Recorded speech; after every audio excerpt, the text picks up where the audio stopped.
definitely a little cold. Come on, baby, you got it. There you go. It's super cold in my garage right now. It is 34 degrees. So I'm gonna let this thing run for around an hour and then clean this up real quick, and we'll be back in here because it's way too cold to work on a car right now. So let this thing warm up and I'll be right back. All right guys, we're just gonna take the car out for a quick drive before we pull the motor.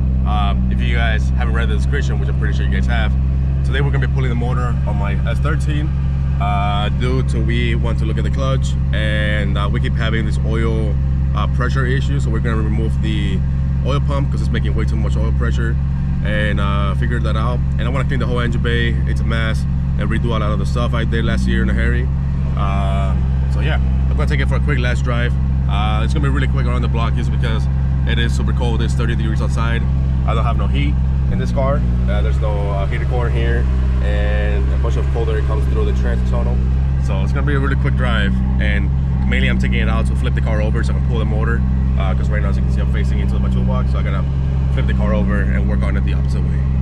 But yeah, let's go for it. All right guys, here it goes. One of the last pulls for a couple months, or at least like 4 or 5 months.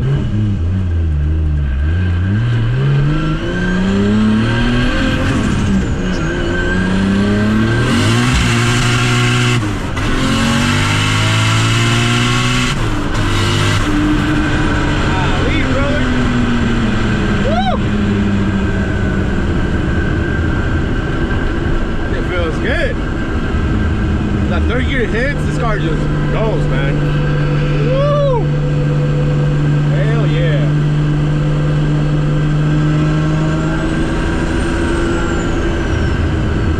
Man, I love this car. Freaking love this car. A quick donut here. Hopefully it's oncoming. Should be here.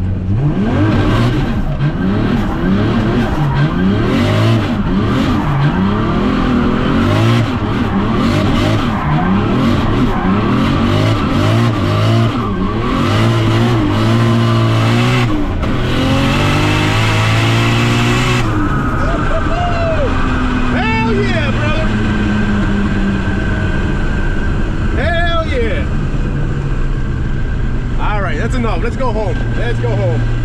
I love beating on the car when it's cold outside because temperatures are 183 still. IATs are at 60 and dropping. So everything stays so cool. I don't gotta worry about the car overheating in the summer. That's why I was gonna go drifting one more time this Sunday, but I have some stuff to do. So I'm gonna pull the motor today and let the car rest. Man, but this car feels so good. Woo! Love it!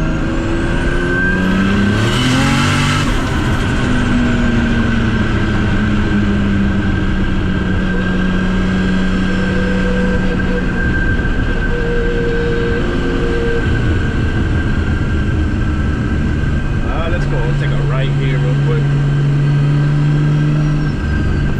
It just sounds so good. The turbo is super loud. The JC sounds amazing like always. Oh man, love this car.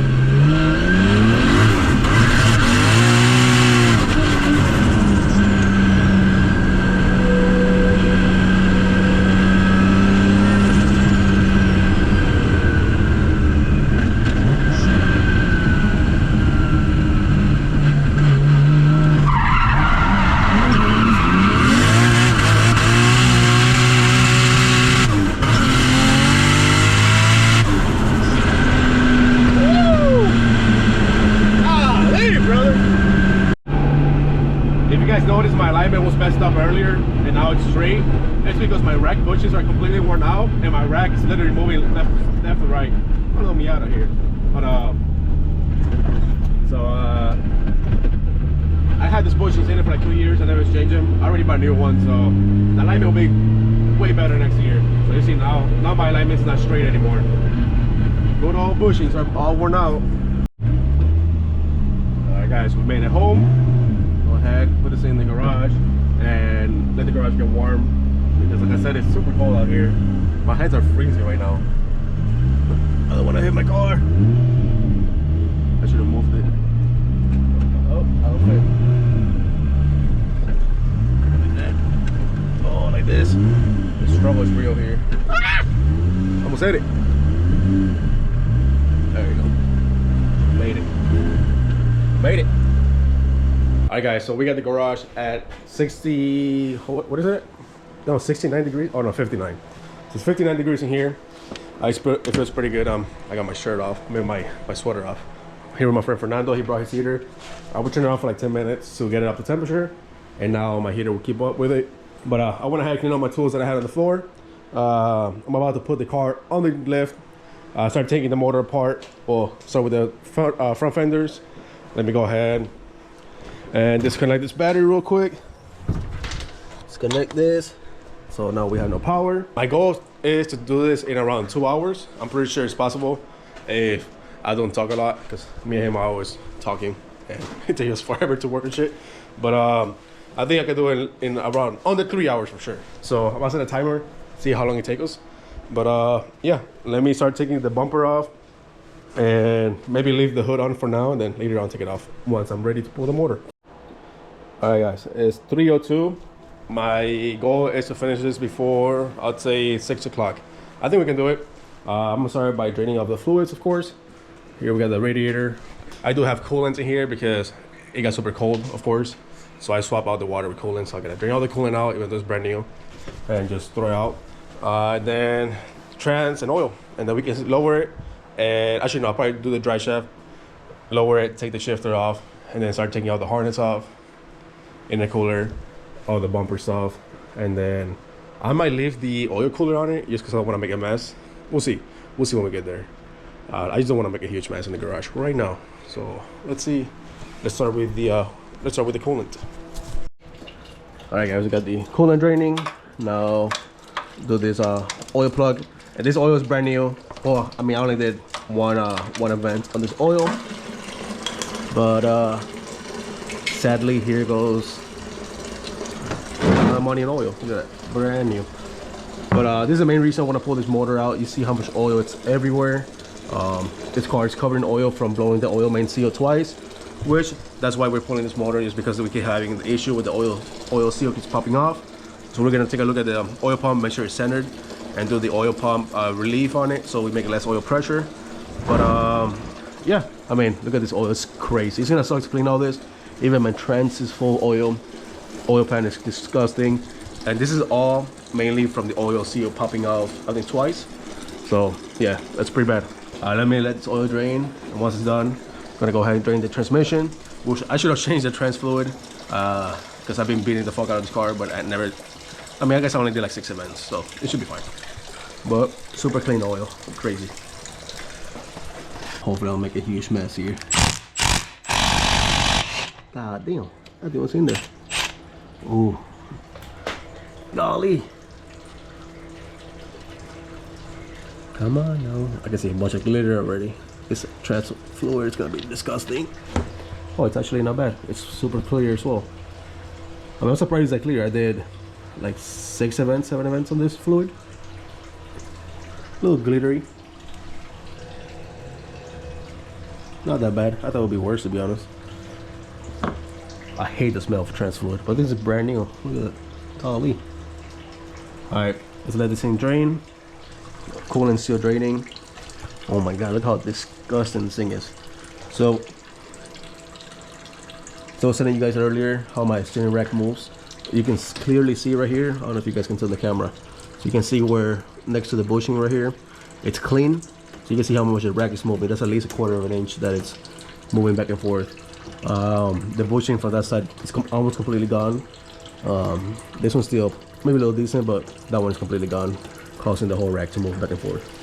But yeah, let's keep working on this. Alright guys, went ahead, took the exhaust off, 2 V-bands, super easy. Got the dry shaft off, very simple. Got the slave cylinder off just so I don't forget. But I'm pretty much done down here. The only thing I have left is the trans bolt, but we'll leave that for the end. And I think I can get the wastegate from the top.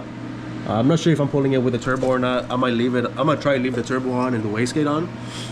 But if I cannot do it, I come back down here and take it off. But oh my god, it's so disgusting. So my oil cooler sandwich plate leaked as well. I just ordered a brand new one, but that one leaks like crazy. So I had like an eBay glow shift one because I couldn't find one like ASAP, and I needed one like ASAP when I put it on. So that's the only one that I found, and the fittings leak like crazy. So when I ordered a chase base, it's actually already in my room. It's already inside, so I'll put that on whenever I put the motor back in. But yeah, we're pretty much done down here. Alright guys, now that I'm looking at it, it looks like a fucking shit show. I ain't gonna lie. But once I take the whole front end off, it'll free up a lot of space. So I think that's gonna be the first thing I do. Bumper, bash bar, radiator, and then the little harness, the little bar that I made. It's kind of shitty, but I think once I do that, I'm pretty sure it'll be fine. But I'm looking at it and I'm like, golly, it's a huge mess. But I do have to remove the intake manifold. It makes it way easier. Well, actually, I guess now that I have this front end off, because it made it a pain in the ass to put this motor in, because I used to have the OEM bash bar, the OEM bar, but I don't know. I'm just gonna take it off just to be safe. It's only a couple bolts. It shouldn't be that bad. But yeah, let me get to work because it's gonna take a while. All right, guys. So you can see I'm starting to remove the front end of the car. Trying to get that bumper off. Gotta get the bash bar with the intercooler and all that. But so you can see my buddy Fernandez right here, showing me a bunch of stuff on his phone, slowing me down, but it's all good. Um, you will see that in this video he doesn't really help me, but he never really works on cars, to be honest. He pays me to work on his car, so it's no big deal. I called him just because I needed some help pulling the motor, lifting it off the car. So that's the main reason he's over here with me today. All right, guys. So I got the bumper off, bash bars off, the little crossbars off. The radiator is ready to come out. You just gotta pull the bottom hose off. But I have to raise it up a little bit, put a bucket on the bottom so we'll make a mess. And then this oil cooler, just 2 bolts, and I'm gonna put it to the side and leave it hang for now. I might drain it, I might not. I don't know yet. I just don't want to make a mess of oil. But yeah, I mean, we're getting there. Okay, it's already 4 o'clock. We've been talking like crazy. This guy doesn't shut up. You know, we keep talking, but it's coming along. It's coming along.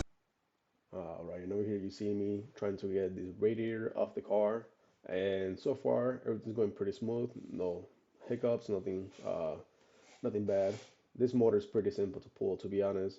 It's just super heavy, and especially pulling it with the transmission. But we'll get it there. So we got the radiator off.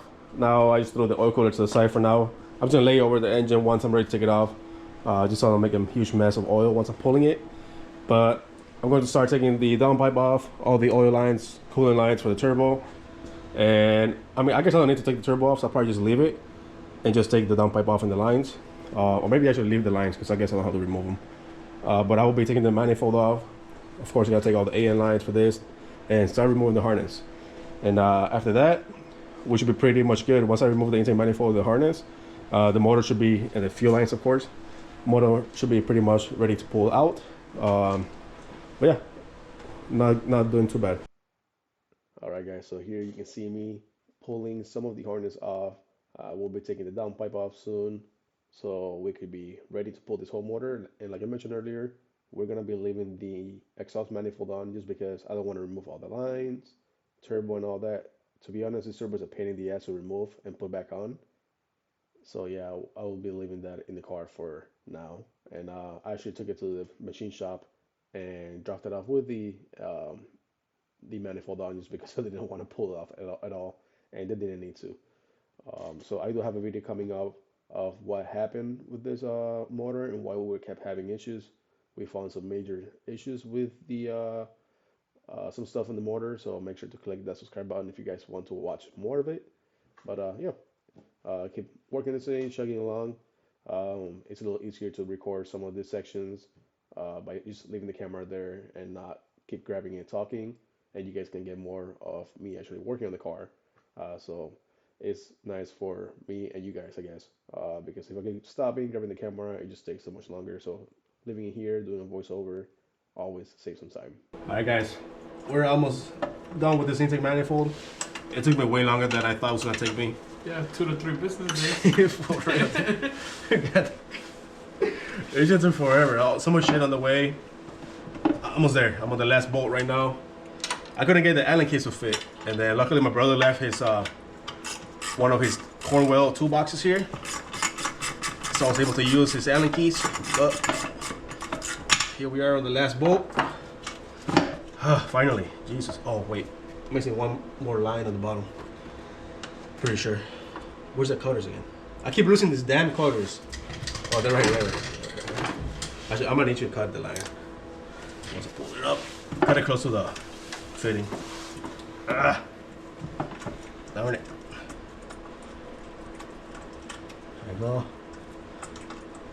I gotta get shorter bolts. I have the longest bolts in the fucking world. There you go. There you go. Ooh. I'm gonna cut the line off real quick. Let's cut them both close to the fitting, both of them. My back freaking hurts from pulling the stupid manifold off. There you go. I don't know if you guys watched a previous video, but this fitting came off at the track one day, and me and him were trying forever to get this on, and it's not even on. We thought we had it in, but it's not in. But luckily, it lasted all season. We had a ground here, that's why the bolt's off. Ah, yes sir. Alright, look at all the free space we have now. I already disconnected most of the harness from down here, so it's pretty much just pulling it over and over the fender. I'm gonna go ahead and take the power wire and the cable off. I got one more knock sensor. But yeah, this harness is about to come out right now. Just gonna lay it over the fender and leave it there until I put it back in. I'll probably just go ahead and clean it because it's full of oil, as you can see. There's crazy amount of oil in here. Put the light on for you guys. There's oil everywhere from when I was draining the catch can, all this. Oil down there from the lines finish from the oil cooler. It's crazy. Right? But yeah. We're almost done. Let me go ahead and finish doing the last couple stuff and I'll be done with this. Alright guys, I went down there, took the mounts off for the trans and the motor mounts. We took the bolts off, hooked up the engine hoist, and hopefully I don't scratch my valve cover, which I probably will. But not yet. So we just want to make sure that we clear the harnesses right here. But other than that, the things should come straight out. I don't think I left anything connected. We're about to find out whenever we pull this. But everything's looking pretty good. I got the power steering off, starters off, the whole harness off.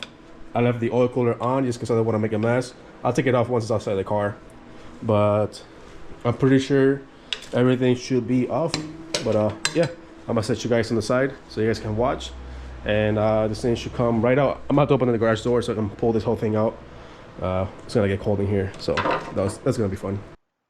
Alright, so here we are pulling the motor.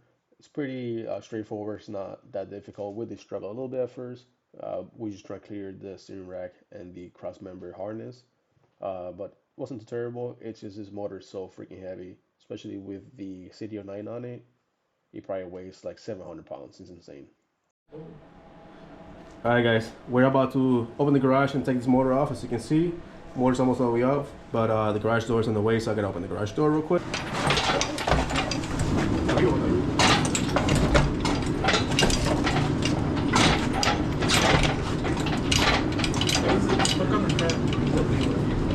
Stuck on that crap. Yeah, yeah. Let's use it. Go. Let me lift the trans. Go. Go. Go. Go. Go. Go.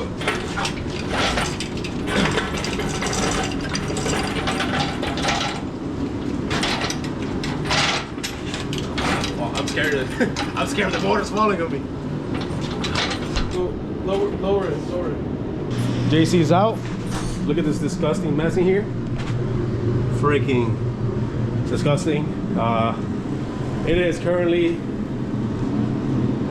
6:05. So not bad. 3 hours, and we were talking the whole time, just talking about shit. So if we were not talking, probably could do like a 2.5 hours, 2 hours, which is not bad. 3 hours is not bad. We took our time. I mean, his hands. Let me see your hands real quick. Yeah, clean as fuck. He didn't do shit. I pulled the fucking hoist, but it's cool. He came in company, helped me with this, which The hoist is the only thing I need to help. Most of the stuff is just one person, you know. You don't need two people to take off a drive shaft, exhaust, harness, and all that. So I just need help pulling the hoist. And big shout out to Fred for coming, because my brother, I know he doesn't watch my videos, but fuck you, because he didn't want to come and help me. Now, supposedly he has some family stuff to do with his girl's family, which is fine. It's understandable, but hell yeah. Let me go ahead and take this trans off. But I think that's it for this video, guys, because my camera's about to die. It's on 3%, and I don't really want to work on this much more. So I'm about to take this trans off and just leave it here, and tomorrow I'll take it to the guy who built it, Kyle, so he can look at it and, you know, do whatever he has to do with it. But I am done for now. I don't want to mess with it, like I said. But oh yeah, guys, if you guys want to watch more of this car, want to watch more of the car or the motor going in of next season, we're gonna take it to the dyno and see what it actually makes. Make sure to click subscribe, like, and comment, and I'll see you guys on the next one. I already have finished the video, but decided to record the clutch real quick. I just pulled it off because I did say that I slipped it a lot. The plates actually don't look bad. As you can see, they look pretty good. Both clutches look decent. I mean, they look like it has some use to it, but they're not worn out completely. They still look like it has a decent amount of life. But the middle plate does have a lot of heat spots, which is normal. You know, this all happened. And the clutch itself, like the flight or the pressure plate, does have a lot of heat spots as well. So I might get these two new. I'll see. I'm gonna do some research on them and see what if I should replace them or not. But the clutch are both pretty good, to be honest. It's just these have a lot of heat spots. So we'll see if I either replace this and this one, the pressure plate, or I'm pretty sure they sell the plate and I can just swap this plate out. It comes off right here. So I might just replace the two middle plates and then run the clutches.